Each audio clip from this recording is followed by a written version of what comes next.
Dai, thanks for doing an interview with us, mate. Sorry, Tell us man. about yourself, your name, where you from. So my name's Dai. I'm from. I'll jump full name as it goes. Whatever you like, mate. Yeah, I'll say Dai, man. You don't know my stupid surname, do you?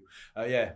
So my name's Dai. I'm 46 years old, and I live in Cardiff. I'm from South Wales. Never left. Tell us about your upbringing, home life. What was that like? Yeah, I had a good home life as it goes. Good parents, both of them. Solid family home. Myself and my sister.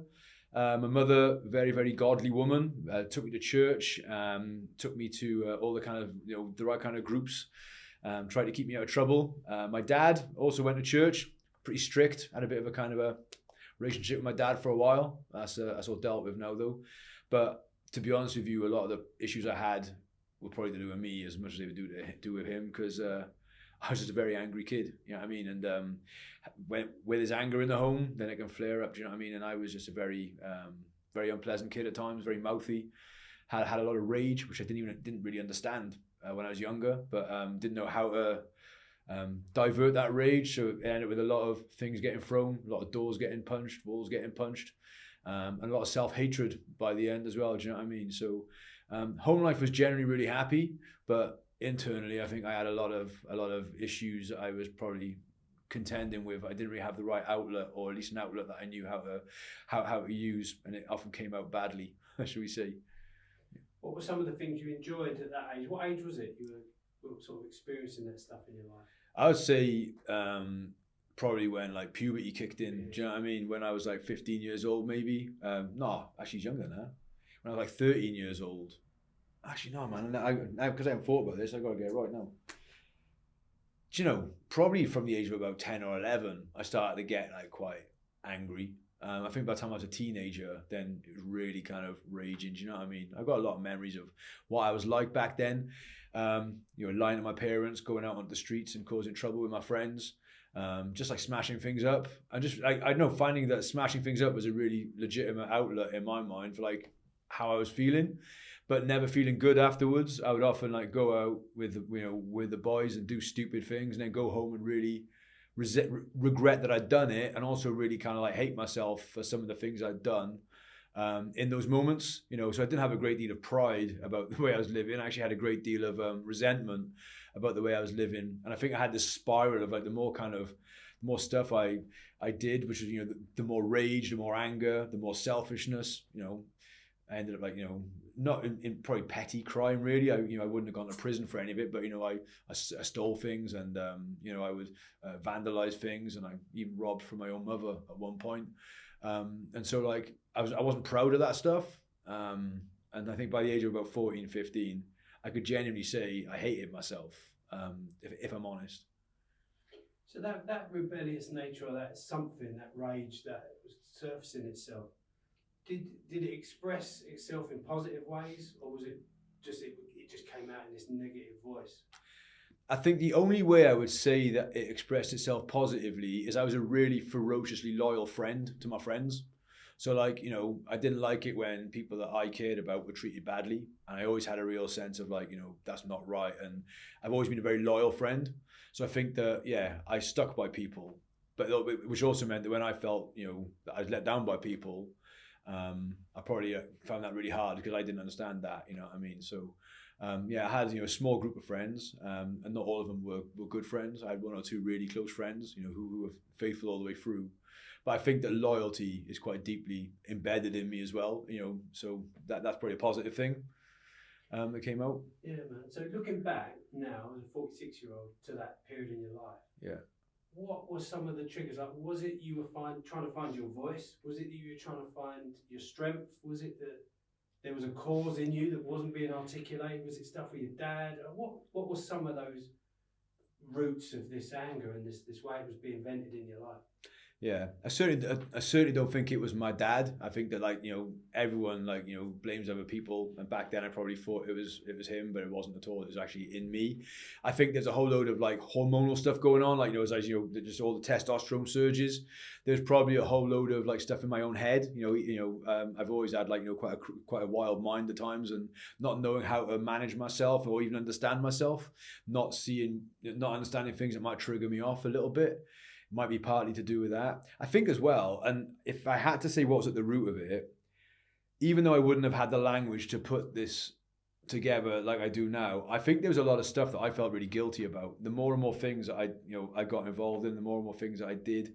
Like, my parents had raised me well enough to know what was right and wrong. And although I wouldn't have called myself a Christian back then, because I wasn't, I still knew when I was doing stuff which was wrong, and I didn't really have a way of dealing with guilt. And the more kind of like, shame and guilt sort of like were stacked on top of it, like I didn't know what to do with it. And I think it almost like worked its way out in really explosive ways, either outwardly or internally, where I would just like, I do remember I've got really strong memories of going to bed just flipping hating myself. I don't like who I am. I don't like who I've become. I don't like looking in the mirror. Like, I don't like the person looking back at me, because I don't want to be that person. And yet here I am acting like that person, and I can't stop it. So I got strong memories of that. Was there a particular event or a turning point for you where you started to discover the man, or the growing into the man you wanted to be? Did you see it modelled in another guy, or what started to change for you? That's a really good question. When I was a teenager, I used to want to go out on the streets with my friends in school or from school, and so we go into the streets and we just like cause mischief.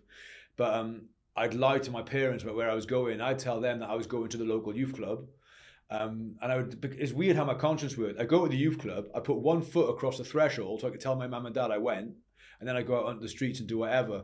But when it was raining and I didn't want to be on the streets, I would go to the church youth club that, from my mum and dad's church. And so I went to the youth club this one night, because it was raining, obviously.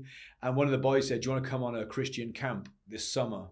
And so I was like, "Well, what's that?" Because I'd never heard of these camps before. It was a bit like what, the gathering is, like a chance to get away from like your normal life and just be with a bunch of young people. It was for me back then. And I went and I did that. And, I went there, literally, I had a kind of twofold objective mission. I wanted to be the hardest kid there. I wanted all the boys to be scared of me. I wanted all the girls to fancy me. That was literally why I went. I wasn't having an existential crisis, wasn't looking for Jesus. I was just, going to do some sports and have a good time. But there were actually two guys on that camp. They were both from Bridgend, both older than me.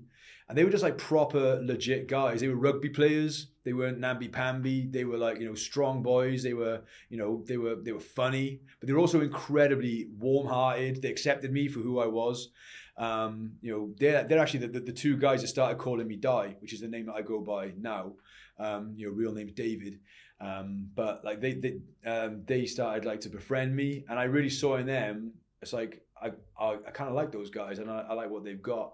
And it was on that Christian camp where this old guy called Owen Jones, just very simply, day by day, introduced me to the greatest man who ever lived, which is Jesus, and told me some amazing things about Jesus. Perhaps, for me at the time, unquestionably the most important thing was, this guy could take your guilt away. This guy can forgive you for the things that you can't even forgive yourself for.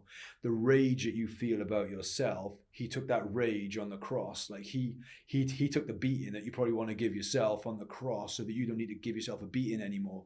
And I just remember as a 15-year-old kid sitting on a wall on a Tuesday night on this camp, crying and just saying, "God, if you want me, you can have me. If you would send Jesus to do that for me, I believe in him. I believe this is true, and I want what he's offering. So if you want me, you can have me." I just like, and it's weird. I was crying tears for two reasons, man. I often think about this because I don't cry a lot.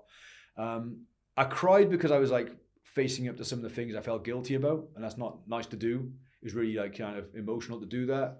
But I was also crying because I knew full well that my life was changing in that moment, and I felt like I was at the funeral of my old self. I felt like I was saying goodbye to the old me. And so it felt a bit like emotional. It was like, I'm never going to be the same again. From this moment, I'm never going to be the same again. And like literally, God changed my life in that moment. I felt, didn't just believe, I felt in my heart clean. And it transformed me in a moment, man. It's like somebody got a vacuum cleaner, just went and just sucked all this guilt out of my life. As I put my faith in Jesus, I believed that what he did on that cross was dying for my sins in my place and taking the punishment that I guess I've been trying to punish myself in different ways for all these years. I didn't have to punch walls anymore, didn't have to hate myself anymore. Jesus took all of that so I could live with myself again and live with him, more importantly. You're an incredibly creative guy, and you've got a real passion about injustice. You're channeling some of that, perhaps range of that 15-year-old experience in new ways. Yeah. Since this relationship with Jesus has started. Tell us a bit about that. I love reading about Jesus. I love reading like the stories of how he lived in the scriptures. And one of the things that you do see in Jesus is he does take, he loves the lost, he loves the broken, but he takes issue against injustice. You see that in multiple stories. Jesus flipping tables being one of the kind of classics.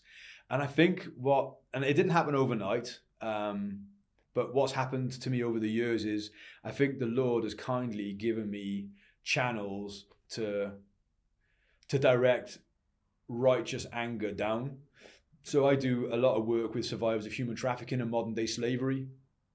I count it a privilege to support men and women who've been trafficked, who don't know what it is to feel safe, who don't know what it is to trust anyone, to provide employment for those people, to provide care and support for those people, to raise awareness about these issues.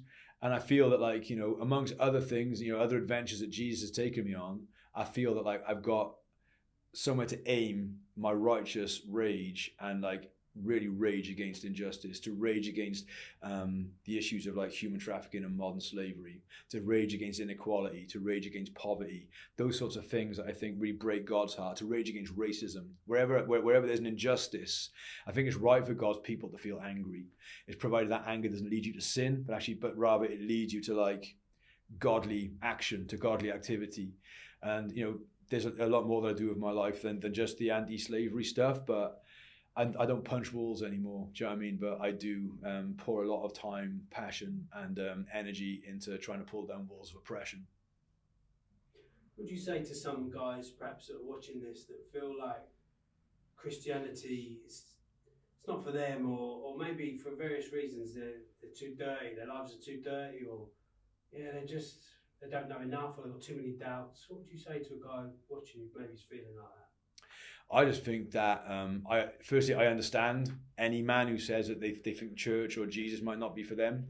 I know the backdrop that a lot of these guys are coming from, and I know how, you know, the church is perceived in our world and in our time right now. But I would say this: I think that God has made men strong. We have strengths and passions, and He wants us to use those, you know, for His glory. He wants us to use those passions and that strength that He's given us to change the world in a good way. I'm just brokenhearted because I know there's a lot of guys out there who are fully aware that they've probably channeled their energies and their passions down bad paths and dark paths, and they think like, you know, I've done this, I've done that. You know, if God knew this about me, would He want to do something with someone like me? And again, if you spend time actually, you know, reading about Jesus in the Bible, He loved hanging out with people like that, and then changing people like that, and using people like that to do things that they never would have thought possible were it not for Jesus giving them the grace that they totally didn't deserve. The good news of Jesus is not, don't worry, you're not as bad as you thought you were. The good news of Jesus is God knows how bad you are, even more than you do, but He still loves you, and He can still change you, and He can still use you to do extraordinary things. You know, he gave me a second chance, literally, when I was a teenager. So over 30 years ago now, when that happened, and you know, 3 decades later, I can honestly say, it's the best thing that ever happened to me. Meeting Jesus was the best thing that ever happened to me, because without Him, I don't know where my rage would have taken me.